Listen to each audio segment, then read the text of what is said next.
Buenos días, buenas tardes, buenas noches, estimados estudiantes.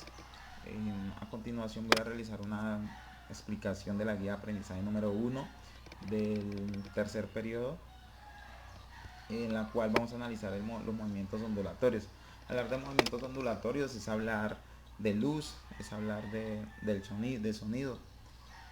Y hablar de sonido y hablar de luz es imaginar, recordar que todo lo que nos llega, todo lo que podemos escuchar, todo lo que podemos ver, nos llega a través de ondas. ¿Sí? Es decir, el sonido es una onda, la luz es una onda. Entonces estamos hablando ya de todo, de que todo lo que nos relaciona está ligado con los movimientos ondulatorios, está ligado con las ondas. En ese sentido debemos eh, recordar que existen ondas electromagnéticas, que existen ondas mecánicas, y precisamente estas mecánicas son las que vamos a analizar, recordando también que las mecánicas son aquellas que necesitan un medio para propagarse, al contrario de las electromagnéticas que se pueden propagar en el vacío, como es el caso de los rayos X, la luz, ¿sí? Entre otros eh, elementos del espectro electromagnético. En las ondas es importante, antes de iniciar a abordar, que, y lo vamos a encontrar en la guía de aprendizaje, que comprendamos el concepto de onda como una forma de transferencia de energía de un punto del espacio a otro. Si esa transferencia de energía no se realiza, durante esta transferencia de energía no hay transporte de masa, ¿sí? Una onda solamente transporta energía y no masa.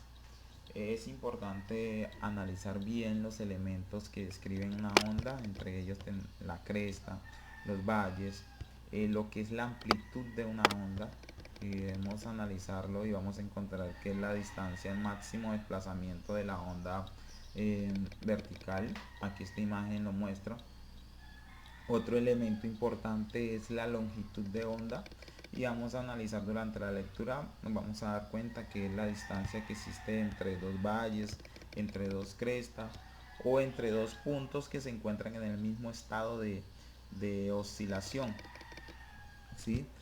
Otro elemento importante es la frecuencia de una onda. La frecuencia de una onda determina el número de oscilaciones o el número de ciclos que se realiza, que una perturbación, que una vibración realiza por unidad de tiempo. Esa unidad de tiempo puede ser segundos, pueden ser minutos o pueden ser horas. Normalmente la frecuencia se expresa o tiene unidades de segundos, ¿sí? Entonces el número lo podemos entender como el número de oscilaciones, el número de ciclos que se realiza por unidad de segundo, ¿sí? El tiempo, el periodo, perdón, otro elemento es lo inverso de la frecuencia, ¿sí? El periodo indica el tiempo que tarda una perturbación en realizar un ciclo completo.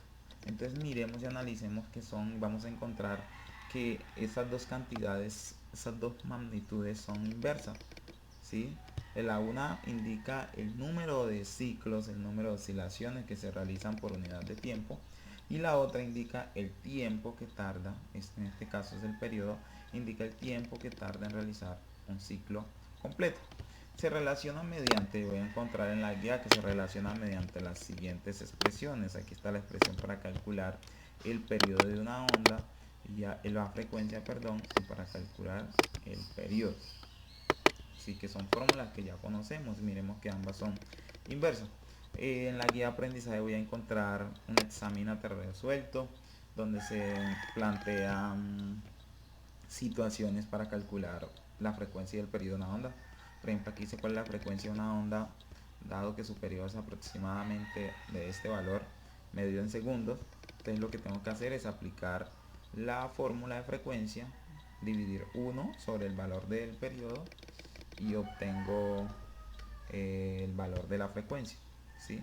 El ejemplo número 2 o el punto número 2 es lo inverso, habla acerca del movimiento o de la frecuencia de vibración de un edificio y que la frecuencia es de 0,1 Hz, y a partir de ese valor me piden determinar el valor del periodo.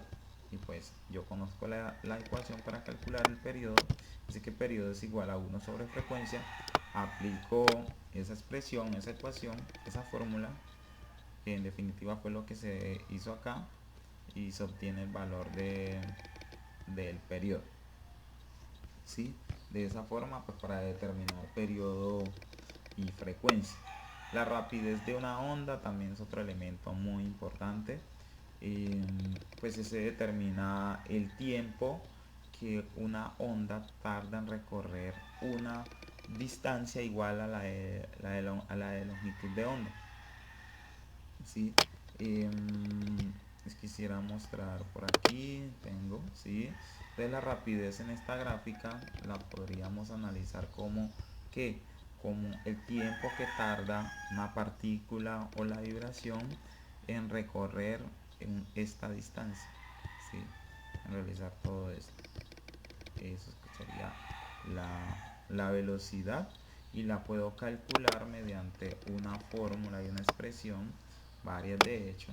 Y si la rapidez de una onda se obtiene multiplicando la longitud de la onda por el valor de la frecuencia. Eso es muy sencillito. Vamos recordando y tenemos cuántas expresiones. Ya tenemos frecuencia, periodo, y tenemos la de la rapidez de una onda. Son básicamente las tres expresiones, las tres ecuaciones que se necesitan y se manejan para trabajar problemas de movimientos ondulatorios, ¿sí? Lógicamente aquí yo ya conozco el valor de la frecuencia. Debo tener en cuenta para manejar esta expresión, saber que la frecuencia y el periodo son inversos, entonces se alternan, ¿no? Recordar que si dos magnitudes son inversas es porque cuando la una aumenta, la otra disminuye, ¿sí? Es decir, que si en un movimiento ondulatorio la frecuencia aumenta, cuando la frecuencia aumente, siempre el periodo va a disminuir, y viceversa. Ok, tenemos un examínate, tenemos ejemplos de aplicación por aquí también, donde se calcula la, la rapidez de una onda, ¿sí? Y otros elementos. Aquí la frecuencia también, y la longitud, para que analicemos el problema. El tema número 2 de análisis es el origen del sonido, cómo se produce el sonido, cuáles son las características del sonido. En ese tema debemos comprender y diferenciar lo que son los ultrasonidos y los infrasonidos. ¿Sí? Ahí voy a comprender, cuando esté analizando este tema, van a comprender cuál es el intervalo de audición o de sonidos que el oído humano puede percibir, a través de los cuales no puede percibir, y los que le producen intenso dolor. Inclusive pues pueden ocasionar daños. En la segunda parte del tema número 2 corresponde a lo que son los medios en los cuales se transmite el sonido, ¿sí? Y esos medios pues depende lógicamente la velocidad de propagación del sonido. Y en este apartado número 2 pues debo conocer y voy a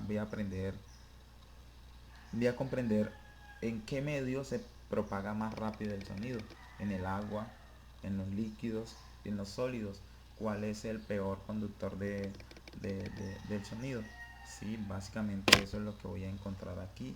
Entonces, para que lo analicemos, aquí no hay que hacer procedimientos, no hay que hacer ejercicios, es más de análisis, y una información muy agradable, una lectura muy sencilla, y que espero entiendan. Bueno, ya llega la evidencia. Lo que ustedes deben entregar son aproximadamente 11 puntos que, que son muy básicos, ¿sí? Son muy sencillos. En la mayoría de ellos se pide calcular, por ejemplo, el número 5. Mire, dice cuál es la frecuencia en Hertz que corresponde a cada uno de los siguientes periodos. Entonces usted aquí va a calcular. Aquí tengo periodo, tengo A, B, C, me dan 3 periodos. Yo, ¿qué es lo que tengo que hacer con estos valores? Calcular el valor de la frecuencia. ¿Por qué lo puedo calcular con esto? Porque yo sé que la frecuencia es igual a 1 dividido el valor del periodo. Entonces, para calcular la frecuencia A, usted tendrá que escribir, por ejemplo, frecuencia es igual a 1 sobre ¿cuánto? Sobre el periodo, y el periodo sería 0,20, y ahí ya obtiene el valor de la frecuencia. Lo mismo hace con el B y con el C. En el punto 6 va a ser lo inverso, va a calcular el periodo conociendo el valor de varias frecuencias, ¿sí? Y así sucesivamente. Miren, el punto 8, por ejemplo, debe calcular la rapidez de una onda, ¿sí? Conociendo los datos que necesito para ello. Recuerden la ecuación. Sí, miren que aquí me dan dos datos que me dan 5 segundos, acá me dan 20 metros, y entonces yo juego con la ecuación. Debo recordar que esa ecuación es longitud de onda por frecuencia, o si lo que tengo es el periodo en lugar de la frecuencia, yo utilizo esta pequeña expresión que está acá, esta número 2. Si el rapidez de una onda conocido el periodo es igual a la longitud dividido el periodo, ¿ok? Entonces, muy importante es aquí. ¿Qué tendrían que hacer entonces? Dice: un marinero en una lancha observa que las crestas de las olas pasan por la cadena del ancla cada 5 segundos. Estima que la distancia entre las crestas es de 20 segundos. Se me pide también estima en forma correcta la rapidez de las olas. ¿Cuál es esa rapidez? Te pregunta. Entonces aquí tú ya tienes la distancia, la longitud de onda, que él dice que es la distancia entre las crestas, 20 metros, y el tiempo. Aquí tendría un periodo, ¿sí? Entonces, ¿qué tengo que hacer? Dividir 20 entre 5 segundos. Y así sucesivamente aplican la ecuación. Ahora, observen la pregunta número 2, que es importante. Se formula 5 preguntas, formula 5 interrogantes acerca de los temas analizados y sustenta tu respuesta. No es que usted va a preguntar, usted no va a decir allá, por ejemplo, no sé, diga qué es una onda, y usted diga: la onda es una energía. ¿Es energía? Sí, sí es energía, pero tómese el tiempo de escribir siquiera unos 2 renglones, unos 3 renglones que argumenten, que sustenten su respuesta. ¿Ok? Básicamente era todo lo que quería explicar de esta guía de aprendizaje. Espero los comentarios, la explicación que haya hecho, pues sirva de algo, sirva de mucho al momento de desarrollar el producto, ¿ok? Igual vamos a seguir a través del WhatsApp, los canales de comunicación. Ahí atenderé a todo el que presente o tenga alguna dificultad o alguna pregunta, alguna duda respecto a lo que estamos desarrollando, ¿ok? Muchísimas gracias y un abrazo bien fuerte.